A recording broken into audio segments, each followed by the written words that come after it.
I am already 2 pre-rolls in, okay? We are 2 joints deep. So is this come smoke a joint with me? It is, but it's actually come to smoke a 3rd joint with me, dude. Welcome back to the podcast, everybody. Welcome to episode 43, I believe, depending on how I upload them. Sometimes I upload shit in order, sometimes I don't. Like, sometimes I'll record, like, an episode in February, and then I'll release, like, 10 episodes, and then I'll release that episode. Time is non-linear. Watch Interstellar. Watch Arrival. Here's the thing, dude. These are minis, okay? These are mini top shelf cookie mix. It's a mini joint, dude. It's mini, okay? And it really is fucking tiny.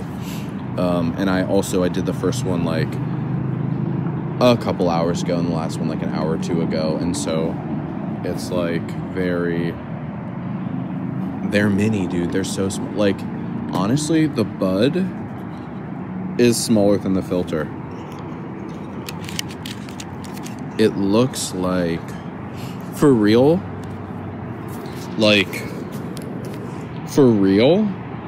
it's like 1 to maybe 1 1/4 or 1 1/2 inch of like flour. It's really not that much.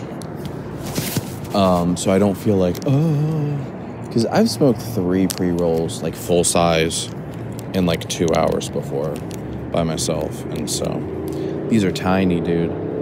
These are tiny. It smells so good, though. One of my favorite things about smoking a pre-roll is like when I like the little ember, but even more than that, I like the little wet part of the paper, right where the flour's burning and like the moisture from the flour kind of evaporates. I honestly love that because I'm like, it's still almost like alive. It's like, it's not like, it's not all dried out and dead, you know what I mean? So I'm doing good. This is called Cookie Mix, which is rad because I smoked one. Well, I smoked one, then an hour or 2 later, I smoked another one. I walked to the store and I got 2 cookie ice cream sandwiches. I just got off the phone with my sister. I talked to my sister today. I talked to my mom and dad today. I talked to my buddy in Texas today. Said hi to his mom. Shit is awesome. I love talking to people. I love the people that I love. Don't you just love the people that you love? And you might be like, that's kind of redundant, but you know what? Like, are you an extrovert? Are you an introvert? Here's the thing. I'm an extrovert with like cool, dope, kind people. I am an introvert when it comes to like having to use a telephone voice, which I don't really do, which is why I'm not really drained, because I don't mask like my emotions. I just like am how I am. But if you have to be like professional, then that can be like way more exhausting. So on another note, I'm pretty sure I saw a chemtrail plane disappear today. Do I believe in chemtrails? I don't even know really about that conspiracy theory. But when it comes to conspiracy theories, I'm always kind of like half in, half out, like one leg in, one leg out. Like there's got to be some truth to it, but also maybe it's been embellished. But aliens are definitely real. But yeah, I don't really know about the chemtrails one way or another. But I saw this jet and it was like, it wasn't a constant stream of like, oh, that's the smoke or the air displacement or the clouds. It would be like, it would like shoot out smoke and then like stop for a couple inches in the sky, which inches, it's like a mile because it's going so fast, it's so high. And then it would just like squirt out more smoke. And then it fucking, I'm not kidding you, took out my phone to videotape it because it was like blinking light. And then it stopped blinking the light, so I couldn't see it. And it stopped doing the smoke, so I couldn't see it. It was so small and high up, I could not see the airplane. Like right now, I'm by LAX. I can see planes landing. I can see them lining up to land. I can see them taking off. They're all over the place. They're kind of bigger because they're like not that high up. I can see them blinking. But this one, like, as soon as it stopped squirting out its little, shit and stopped blinking, I couldn't see it. So, anyway, I don't know if you know about chemtrails or not. I don't know. But it's like people are like, oh, chemtrails aren't real. Meanwhile, they're putting like shit in our food. Look, I don't know enough about chemtrails to tell you how I feel one way or the other. But I do know, let's spark up this thing. But no, I am the tangent master. I don't like, having my energy drained by shitty people. I do like an event where I have to maybe be more professional, and I'm just like exhausted by the end of it. Like I did this event for my rock climbing gym for my clothing brand, and I had to like kind of like interview all of the other brands that were there, because I have like 15,000 followers on my clothing brand's Instagram, and so like the director like wanted me to like promote the gym, which I was happy to do. Like I really believe in it. I'm a member there. I go there all the time, and then also they had me there for free. Like I didn't have to pay anything to do the event, so that was good. And I love helping out my fellow business owners / creators / artists / whatever. Here goes the first puff of joint 3. I don't even know if I got any smoke there. But that's all to say that I had to like go around and like, I am acting like myself, but I have to be like, hi, how are you? Like, what's your name? Like, tell me about your business. And I'd like film them, and because I'm going to make a couple reels. Am I even getting any of this smoke? Come on.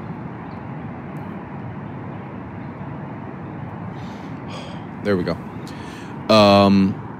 So, it's always just like an interesting thing. People are like, are you an extrovert or introvert? Because like I will do an event like that and I'll come home and I'll be like tired, or I'll like live stream on Twitch. I was live streaming on Twitch a lot for my clothing brand at the end of 2020 and all through 2021 and 2022. And I would do like every day for like 2 years, and I would average about 6 hours. Sometimes I did 2 or 4. Sometimes I did like 8 or 12 hours. It's really funny if you live stream. If you plan to do 12 hours, it's really hard. But if it just kind of happens, it's easy. Like if you're like, oh, I've been streaming 6 hours, like let's just keep going. Like it's a lot easier. But what am I saying? But like if I'm just hanging out with people I really love and trust and feel comfortable with, or even people that I'm just like, well, I don't care what people think about me. I can just I don't get drained or tired, because it's just like c'est la vie, you know what I mean? Like I don't give a shit. And so, yeah, I don't know what I was talking about because I'm smoking weed, so I don't remember, but I hope you're doing well. I hope you're talking to a friend. So yeah, I talked to my sister. That was great. She was calling because it's my birthday very soon. I won't tell you when because I don't need you like trying to steal my health insurance. So if anybody ever is like, oh, you have any questions for me? And you're like, what's your mom's maiden name? What was the name of your first pet? Oh, dude, there was just like a smoke circle, like Gandalf.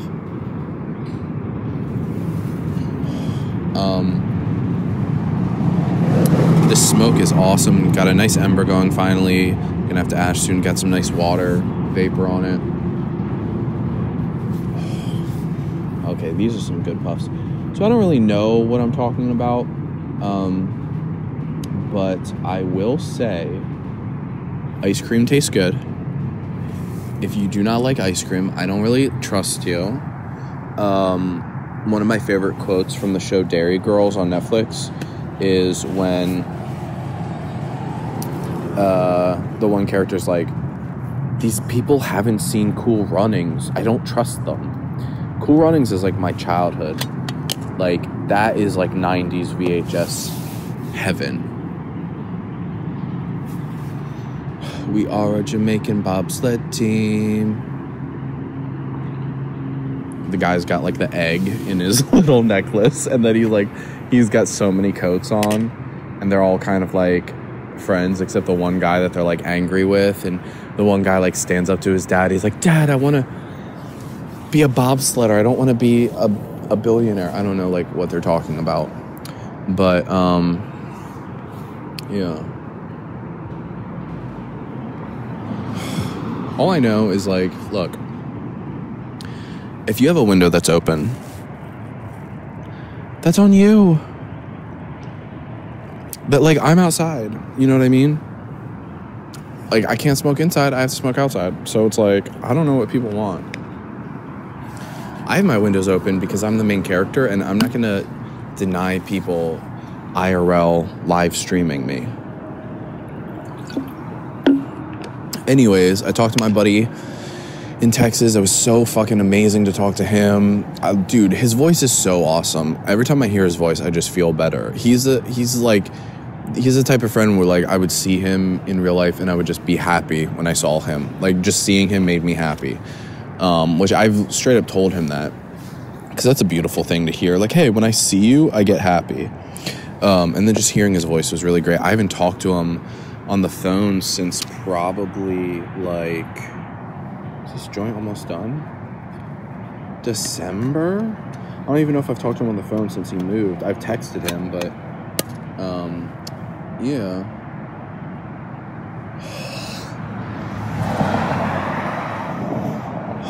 That was a heavy hit. I almost burned myself there. Anyway, aliens are real. And there's so many planes here. I really would like to make some more local new friends, as well as romantic, endeavors. But it's been hard here, dude. I think it's LA too, because I was in Philadelphia, where I'm from, and I was just, like, talking to this dude in Wawa, and we were just, like, broing out. I talked to 3 workers there. The one guy stuck in the shelves. They were out of soft pretzels. He's like, oh, bro, like, the truck just came and I'll get you some from the back. You know, not only when somebody's out of something, if you ask them to check in the back, they never have it, right? They just go back there, fart, and then come back. Not only did they have it, but he offered to get it for me, which, by the way, if you don't know, Wawa soft pretzels are amazing. You're like, oh, I've had a soft pretzel before. No, you haven't. If you're near a Wawa, if you're on the Northeast America, the East Coast, the Northern East Coast, go to Wawa, get a soft pretzel. And then I talked to the cashier. He was super dope. And then the lady making my cheesesteak was super awesome. Everybody was just, like, in a good mood. And it was, like, 2 a.m. in, like, Wilmington, Delaware. Shout out Wilmington, Delaware Wawa workers. And the dude was, like, razzing me because, like, I came in the first day. I was in, like, a Hawaiian shirt, flip-flop shorts. And it's, like, March, I guess. But it's March in Delaware, so that can be really cold. It can snow sometimes. Not always, but... and he was like... And then the next day, because I was like, oh, I just flew in from L.A. The next day, I came in, like, another pair of shorts. And he's like, oh, you still looking pretty L.A. What, you think you're back in L.A.? Just, like, busting my balls, like, Philly Italian style. And it was just awesome. And I was like, should I, like, give this guy some weed? And, of course, I didn't have any, allegedly, hypothetically, because this isn't real. It's podcast. It's just storytelling art, and that would be illegal. Plausible deniability. So, isn't it crazy when there are, like, celebrities and they're on, like, live TV talk shows, and they're like, oh, man, I did so much, like, coke in the 80s, and it's like, did you just admit to, like, that's illegal? How is that, what? How are you not immediately arrested? Should I smoke another joint? Anyways, so I'm doing, how I'm doing, dude. I'm doing how I'm doing. My life could change in an instant. Your life could change in an instant. That's what I'm really hoping for. And it's not, like, magical. It's just because of the work you're putting in, right? It's kind of like you're learning a new language or you lifting weights. It's like you do all this stuff, and it can sometimes feel like you're just inching forward, or you're not even moving forward, or maybe you're standing still, or maybe you even feel like you're moving backwards. But, like, then all of a sudden you're on top of this mountain, and it's like, look, it's not magic. It's not like you just suddenly teleported from this valley to this mountain. You've been doing the work. So you can believe it, but it's just that big step could happen. And I really am trying to hold on to that. I really, I love the adventure of the unknown, but really, like, time is really not being chill to me these last couple I don't even know what time frame to say. I feel like I'm trying to just take away that panic and that pressure and that time and just work hard and be an artist and just be like, I'm doing this because I'm doing it, period. And also, my life could change in an instant. It could change in an instant. You know, I mean, that's what happened with this podcast. Like, the first couple episodes attempts, which haven't even been uploaded, they're like episodes -3, -2, -1. I actually found them on my hard drive. That was in 2020. 2019? Did I make the intro in 2019? I think I started... my friend pitched me the idea of me having a podcast in 2019. It wasn't even my idea. It was my buddy's idea. He was like, I think it'd be really good for you and fun and you'd be good at it. But then I didn't like start putting out episodes until like 2021 or is it 2022? If I look, will this keep recording? Let's see. Let's scroll back. When's the first... Okay, it's still recording. When's the first episode? Like I said, there's a couple that I didn't make because I showed them to my friend, and he's like, these are so... he's like, you sound sad in them. I'm like, I'm not sad. I was like, I'm alone in my basement during quarantine. It's difficult. Let's see. Is this still recording? Yes, it is. Okay. I first started uploading these that I kept them... See all. I want to say 2021. Oh my gosh, dude. 2022. Oh my goodness. I mean, I did January 1st, 2022, and then I only did 1, 2, 3, 4, 5, 6, 7, 8, 9, 10. I only did 10 in 2022, and then I started again in 2023. And I've been... Well, I'll tell you why, though, I've been doing more. I gave myself freedom and permission to be messy. And... I don't even mean that in like a stonery artist way. I mean it literally logistically of like, I'll record on my phone.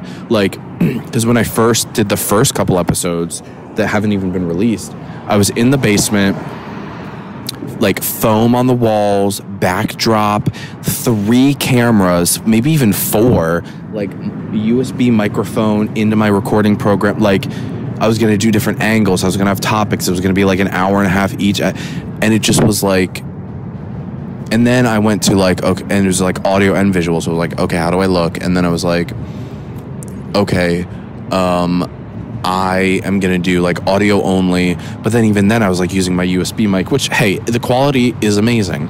Because like right now you can hear that truck, you know, that's on, I'm not going to tell you where I live. But like I'm like, okay, sometimes I'll be in the studio and it'll be like, here's the thing. I have OCD and ADHD, and the problem is OCD stops you from doing things. ADHD is the way that you do things. So in my brain, I'm like, I want every episode to be beautiful quality on this microphone in the padded studio, on camera, blah, blah, blah, topics, funny, relatable, blah, blah. But the reality is like, I might be in an airport and have a funny idea and pull out my iPhone 8 and record it in voice memos. Yes, I do run it through Logic Pro X, my music program. I do EQ, I do compression, I take away background noise, any of the like those like hissing noises I get rid of with like filters, but it's still on my phone. And but this is kind of nice. You can hear the airplanes, you can hear the cars, but then sometimes I will be on camera, sometimes I will do the studio, but it's just kind of like art and content and work and creation and messy and just giving myself permission to... And the thing is, like, you have to do it to get better. Like, I've recently realized that, like, it's not going to be amazing out the gate, even though I've done different forms of art. And I've gone back and listened to, like, other really successful, like, I'm talking, like, top 20 podcasts in the world. They're, like, first episodes, and they're, like, shitty quality, or they're, like, there's this one dude... And I really like him, and so I'm not going to say his name because I don't want to drag him. But I really like him, and he's a part of a duo and podcast and make music. And YouTube videos, and he got started on Vine, and you probably know who I'm talking about. But like his first 10 episodes, he was just like doubting himself and being really like self-deprecating and like not knowing what to talk about. And he kept being like, oh, I care what people think, or like I'm trying to be cool or whatever, which I was like, why are you saying that? But and then now it's like top something podcast, and like he's just like makes so much money, and he's like happy and successful, and it opens all these doors to everything, and the life that he wants and whatever. And so I don't know where I'm going with that, but just like giving yourself permission to be messy doesn't have to be this like stonery concept-y thing, new age bullshit. It could literally be logistical of like, hey, like let's say you're an artist who like you like draw or you paint or whatever. It's like, hey, do you want to like, you know, have really high quality canvas and use like oil paint and like sell it for like $100,000? Yes, but guess what? If you're at a coffee shop and you have a pen and you scribble something on a napkin and you take a photo of it and you put it on your Instagram, like that's also cool. That's what's cool about right now is this mess and the bullshit and the everything's so messy. And I think it's actually going to make a lot of really cool art. People have been really scared about being canceled. I really kind of like, I love like, you know, kindness, but I hate like fake woke culture. And so I think that art should be free. I believe in free speech, which means speech that maybe you don't agree with, but speech is art. Art is speech, and it's not always about laws. It's about expression. Like movies where they like kill people in the movie, they're not really killing them in real life, or like a rap song. It's not, you know what I mean? It's just like, so it's just like, it's this weird thing of like, it's good to have respect for like that oil painting hanging in New York City, but like, it's like graffiti. You know what I mean? Or like that napkin drawing that you post on Instagram that could be seen by like 10 million people. It's like they're the same.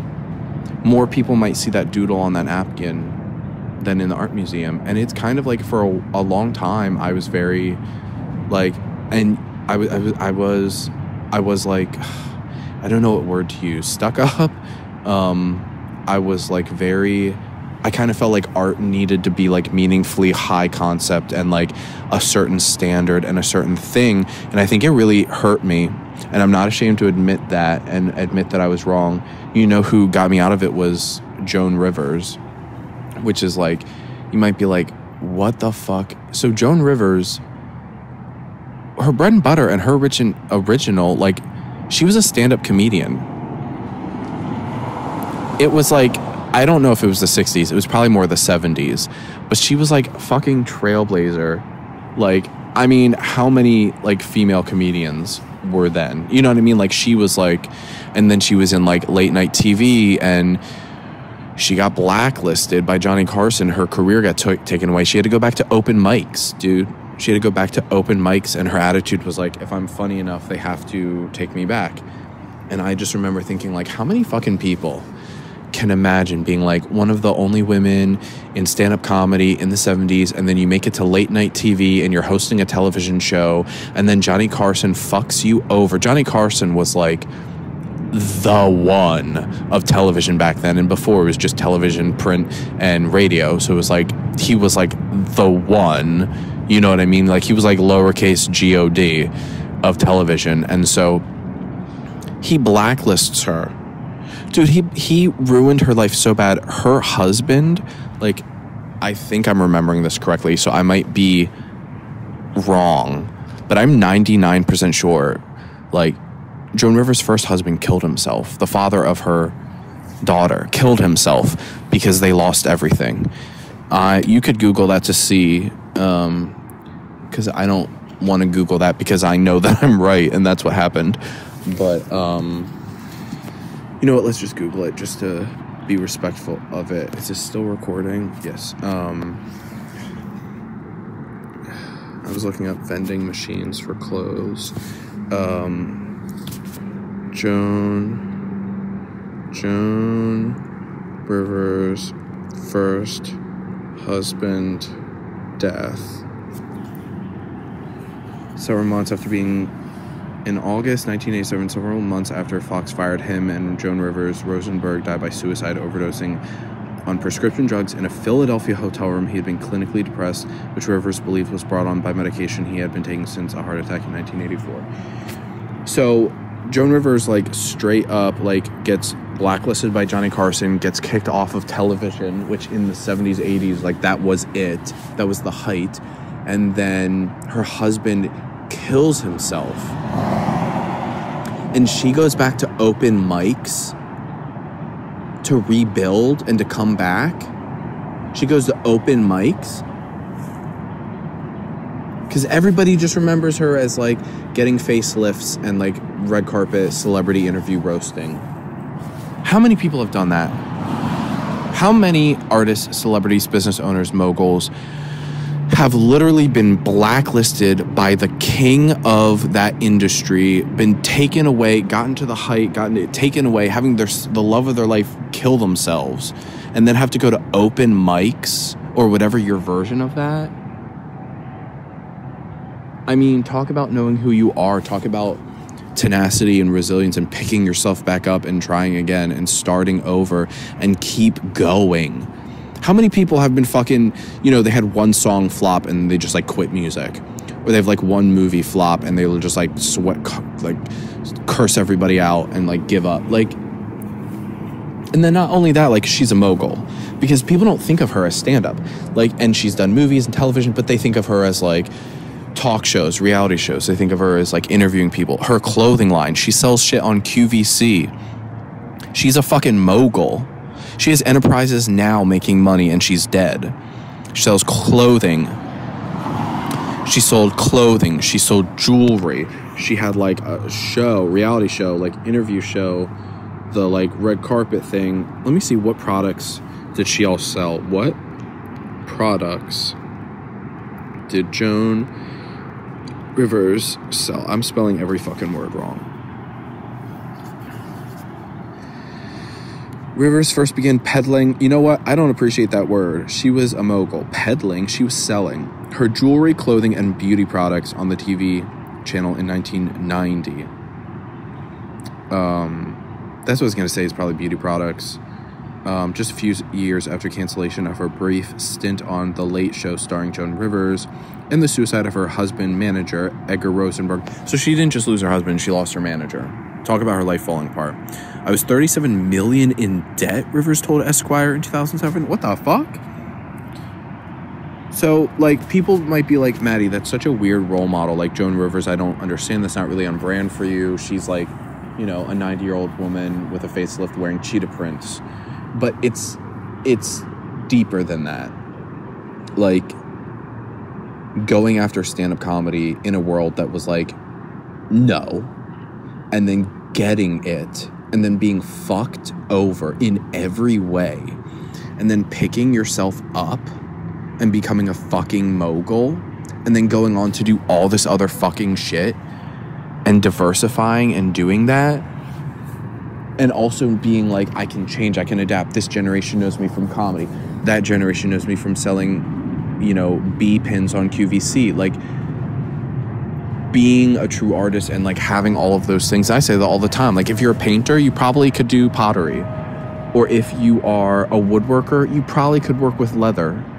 You know what I mean? And it's just like, because that's how I've always felt. It's like, I don't want to do one thing.